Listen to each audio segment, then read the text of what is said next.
Every single morning, billions of people wake up inside one of the most complex systems humanity has ever created. Most of us never stop to think about it.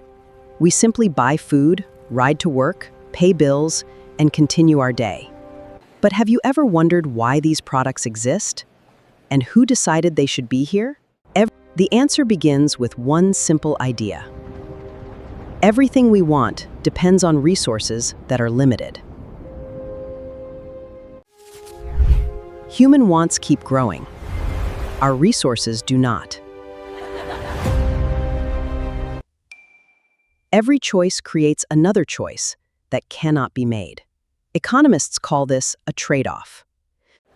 In a market economy, millions of independent buyers and sellers make decisions every day, without anyone directing the entire system. Other economies rely far more on centralized planning, where governments make many of the major production decisions. Most countries actually combine both approaches, creating what economists call a mixed economy.